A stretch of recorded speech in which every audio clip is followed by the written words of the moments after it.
Assalamualaikum warahmatullahi wabarakatuh. Alhamdulillah pemirsa, apa kabarnya? Semoga baik-baik saja dan selalu diberkahi oleh Allah Subhanahu wa taala. Kembali bersama saya Teguh Wisnu dalam acara Berita Islami Masa Kini. Alhamdulillah hari ini biasa saya ditemani ya, tapi hari ini sendiri nggak apa-apa. Nah, baik pemirsa, hari ini kita akan membahas beberapa pembahasan ya dari Berita Islami Masa Kini, dan pembahasan pertama kita adalah tentang misteri kelahiran Dajjal. Langsung saja kita saksikan bersama-sama ya. Ini dia penjelasannya. About Dajjal, false Messiah. Peristiwa kelahiran Dajjal.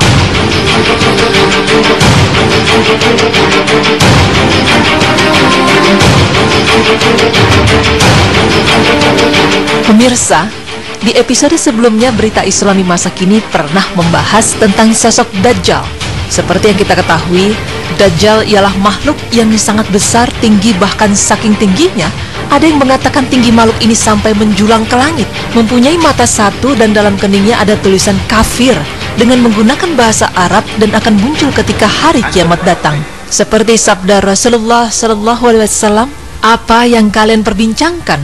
Kami menjawab, "Kami sedang berbincang-bincang tentang hari kiamat." Beliau berkata, "Tidak akan terjadi hari kiamat hingga kalian lihat sebelumnya 10 tanda." Beliau menyebutkan Dukhan atau asap, Dajjal, Dabah, terbitnya matahari dari barat, turunnya Isa alaihissalam, Ya'juj dan Ma'juj, dan 3 khusuf atau dibenamkan ke dalam bumi di timur, di barat, dan di jazirah Arab. Yang terakhir adalah api yang keluar dari Yaman mengusir atau menggiring mereka ke tempat berkumpulnya mereka. Hadis riwayat Muslim 2901. Dalam hadis tersebut dijelaskan bahwa tanda-tanda pada hari kiamat datang salah satunya adalah adanya Dajjal. Namun, bagaimana sebenarnya sejarah kelahiran Dajjal? Berikut penjelasannya untuk Anda. But your Lord is not one eye.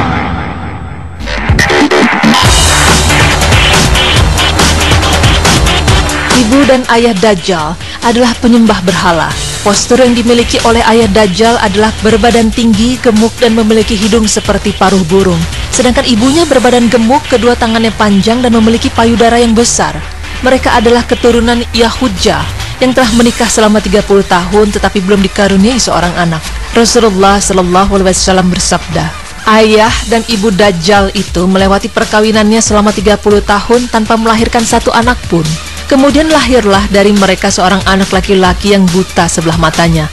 Ia menjadi orang yang paling berbahaya dan paling sedikit manfaatnya bagi kedua orang tuanya dan bagi umat manusia. Kedua matanya tertidur, tetapi hatinya tetap terjaga." Berhala yang mereka sembah berupa patung sapi betina. Namun bagaimana mungkin patung tersebut mengetahui bahwa mereka akan mendapatkan anak laki-laki seperti yang disebutkan pada hadis tersebut? Diceritakan pada suatu malam, kedua suami istri ini seolah-olah mendengar suara dari patung sapi yang mereka anggap sebagai Tuhan mereka.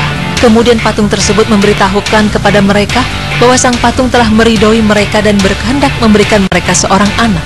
Sesungguhnya, jin dan setan dapat melihat hal gaib, tetapi tidak dengan manusia.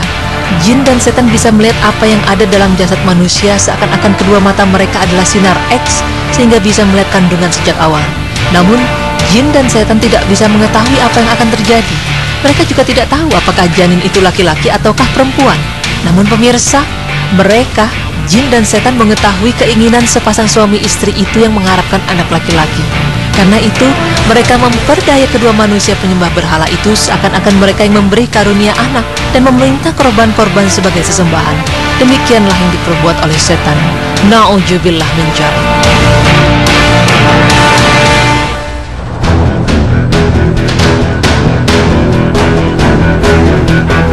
Rasulullah SAW bersabda, "Anak itu sangat membahayakan kedua orang tuanya dan umat manusia."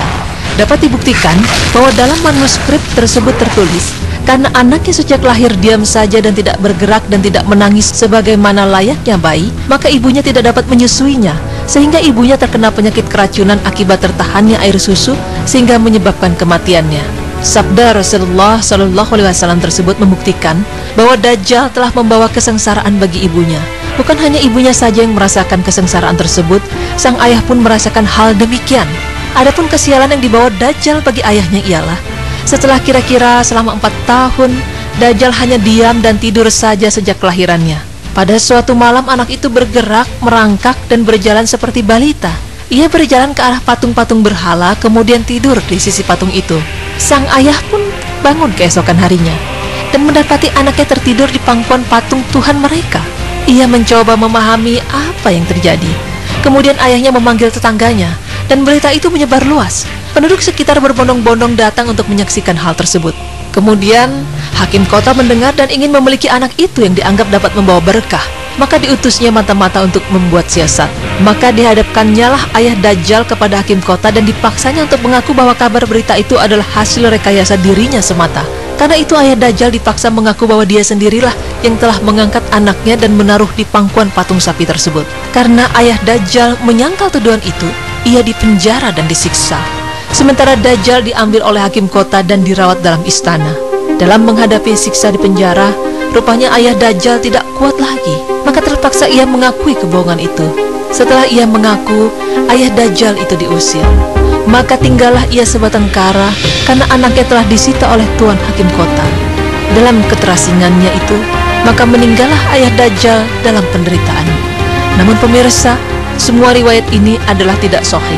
Lantas kewajiban kita sebagai umat muslim adalah menetapkan perkara gaib berdasarkan hadis-hadis yang sahih. Setelah berada di dalam istana selama kira-kira 1 tahun 1 bulan, penduduk negeri itu dilanda bencana dalam kegelapan.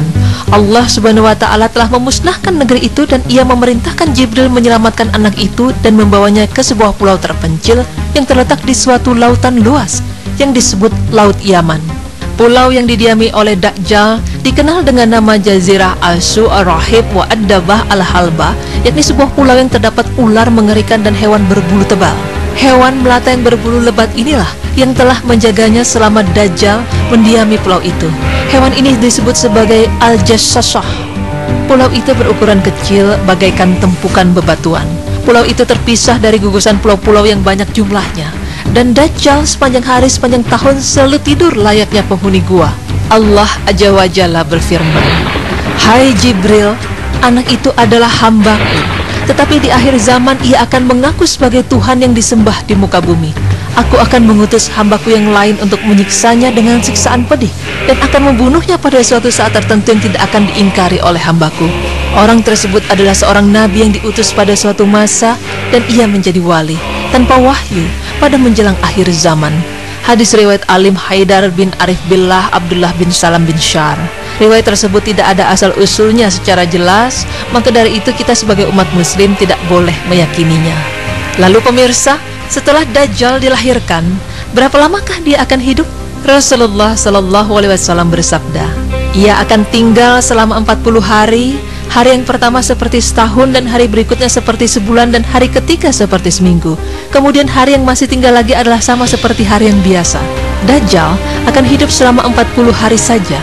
Dengan demikian, hari pertamanya adalah sama dengan setahun, dan hari kedua sama dengan sebulan, dan hari ketiga sama dengan 1 minggu, dan hari-hari biasa Dajjal akan sama seperti hari-hari biasa umat manusia di dunia. Wallahu a'lam bishawab. Pemirsa, dari pembahasan kali ini, kita telah mengetahui bagaimana asal-muasal Dajjal berasal. Sesungguhnya, tidak ada satupun manusia yang mengetahui kepastian kapan datangnya hari kiamat, termasuk di dalamnya kapan Dajjal akan turun ke muka bumi dan mengaku sebagai nabi. Sesungguhnya, hanya Allah yang maha mengetahui segalanya. Semoga dengan tayangan tadi dapat menambah keimanan kita kepada Allah Subhanahu wa Ta'ala. Amin, amin, ya Rabbal Alamin.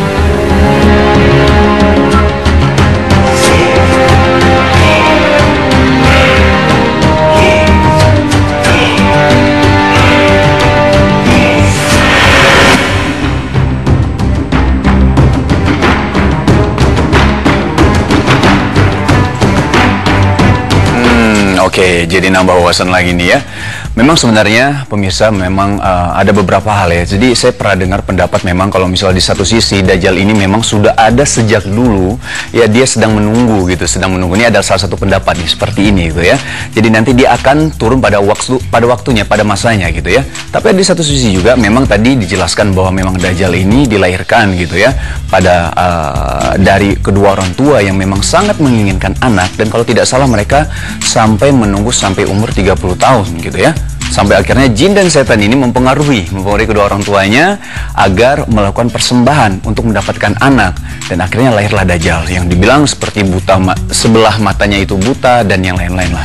Ada beberapa ciri fisik dari Dajjal, dan memang Dajjal ini fitnahnya begitu besar sekali, dan kita selalu berlindung kepada Allah Subhanahu wa taala agar terhindar dari fitnah Dajjal.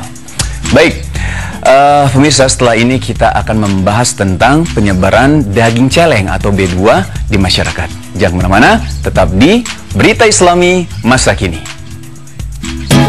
Allahu Akbar, la ilaha